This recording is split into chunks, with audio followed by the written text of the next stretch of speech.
Hai, Assalamualaikum. Apa khabar semua? Wakanda Forever. Saya Afian.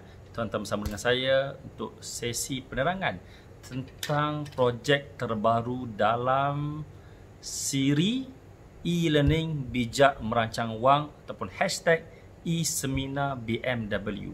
Kali ini saya akan memperkenalkan dan berkongsi tentang BMW 3 Series. Produk terbaru dalam package e-learning seminar bijak merancang wang.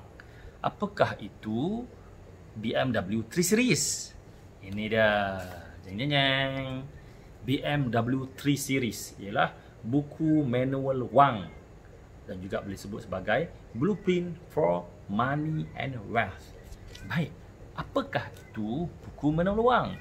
Buku manual wang ataupun Blueprint for Money and Wealth ini adalah kesinambungan daripada e-learning yang tuan-tuan dan puan-puan semua dah belajar dalam bentuk video dan juga e-book.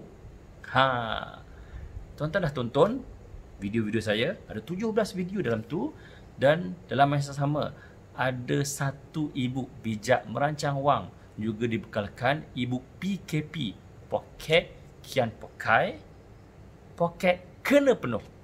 Jadi tuan-tuan, buku manual ini disertakan untuk membantu tuan-tuan dan puan-puan semua memahami konsep-konsep penting, formula-formula penting yang telah dikongsikan dalam e-learning seminar bijak merancang wang. Buku manual ini diberikan dalam bentuk soft copy, e-workbook, mungkin yang pertama seumpamanya di Malaysia. Dalam e-workbook tersebut ada fail ini yang telah saya print.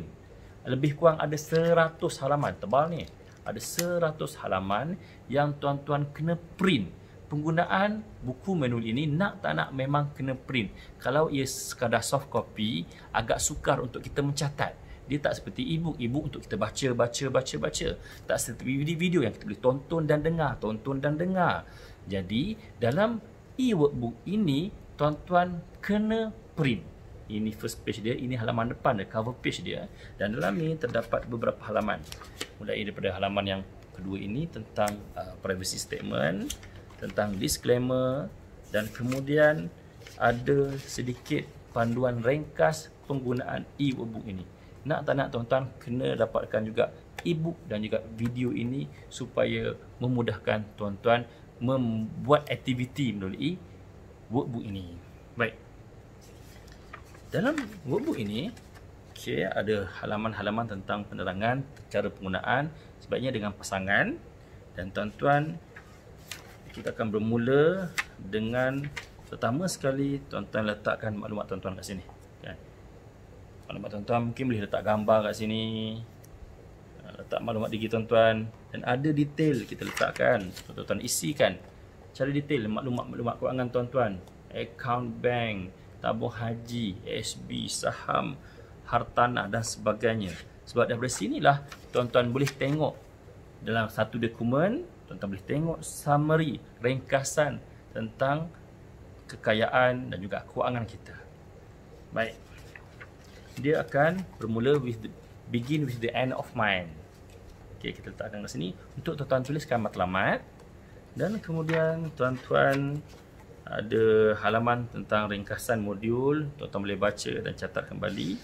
Dan daripada situ kita akan pergi satu persatu daripada cash flow, net worth, saving, protection, investment, purification, dan akhir sekali inheritance, yang tuan-tuan kena catatkan kembali setakat mana tuan-tuan dah buat dan juga setakat mana kefahaman tuan-tuan.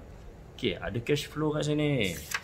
Kemudian tentang aliran tunai kita masukkan, tentang duit masuk, duit keluar, belanja, apa lagi.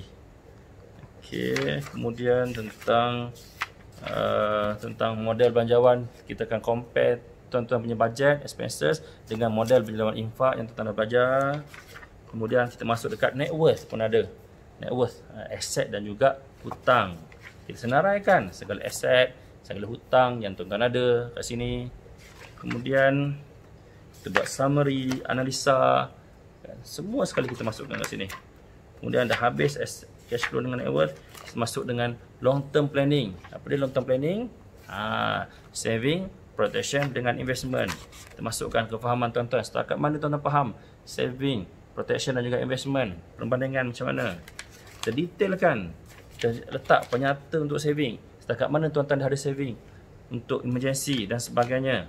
Kemudian tentang protection pun ada. Protection, ni dia tentang protection, tentang analisa polisi takaful, tentang kefahaman tuan-tuan tentang fungsi takaful, apakah fungsi takaful, semua tuan-tuan boleh catatkan kat sini berdasarkan e-book dan juga video yang tuan-tuan belajar. Teknik untuk mengira income protection, tanda semak polisi, kalau ada lebih satu polisi, dan juga tanda semak yang sama tuan-tuan boleh gunakan untuk semak quotation, untuk buat comparison quotation takaful. Tuan-tuan nak tambah polisi, tuan-tuan boleh letakkan kat sini. Kemudian lepas habis tu masuk tentang investment, perancangan jangka masa panjang, perancangan untuk persaraan, pendidikan anak, haji melalui kaedah investment, pelaburan. Masukkan tentang analisa, jika tuan-tuan ada unit trust, tanah, saham dan sebagainya, tuan-tuan boleh catatkan kat sini. Okey. Dan kemudian selepas habis investment, terus pergi kepada purification. Purification ialah tentang penyucian harta melalui zakat dan juga cukai. Yang kita letakkan dalam ni, dan ada analisa tentang zakat, tentang cukai, semua ada dalam ni. So ini akan memudahkan tuan-tuan bila tuan-tuan nak declare cukai setahun sekali gunakan e-filing, rujuk saja panduan yang kita dah letakkan kat sini. Okey, dan akhir sekali tentang inheritance, tentang perancangan pustaka, tentang wasiat, dan juga ada sampel wasiat. Sampel wasiat pun ada dalam ni untuk tuan-tuan tulis kalau tak pernah buat wasiat. Dan kalau tuan-tuan dah catat, ada saksi, wasiat tersebut dah dikira sebagai sah. Itu dia cara umumnya. Dan akhir sekali kita letakkan summary perancangan tuan-tuan, 7 perkara penting modul infak. Tuan-tuan boleh tuliskan kat sini. Juga perancangan tuan-tuan dalam masa setahun, 12 bulan. Perancangan selama 12 bulan setahun ni. Dan juga perancangan dalam masa 5 tahun pun ada juga kita nyatakan kat sini. Letakkan kat sini untuk tuan-tuan plan selepas daripada dah baca, dah faham, dah tonton, dah tulis dalam workbook ini, untuk tuan-tuan plan dalam masa setahun akan datang. 12 bulan akan datang. Bulan depan nak buat apa? Bulan ketiga, bulan keempat dan seterusnya. Tempoh setahun kita nampak perubahan. Dan kemudian dan tempoh setahun, 2 tahun, 3 tahun, 4 tahun, 5 tahun, apa tuan-tuan nak dapat? Nak beli rumah, nak beli kereta, nak lansaikan hutang kereta, nak lansaikan personal loan. Semua kita dah letakkan kat sini. Tuan-tuan boleh cetak tiap-tiap tahun. Kenapa kita bagi dalam bentuk soft copy? Supaya tuan-tuan boleh cetak. Setiap tahun tuan-tuan boleh cetak dan cetak dan cetak. Dan tuan-tuan boleh edit, boleh tambah maklumat, boleh update maklumat, supaya tuan-tuan dapat tengok progres keuangan tuan-tuan. Semakin baik, semakin baik, semakin baik. Itu yang kita nak. Jadi itulah sebenarnya matlamat kita. Kita completekan e-learning seminar bijak merancang wang ini dengan package buku manual wang ataupun blueprint for money and wealth ini, atau ringkasannya ialah BMW 3 series. InsyaAllah jumpa lagi. Assalamualaikum.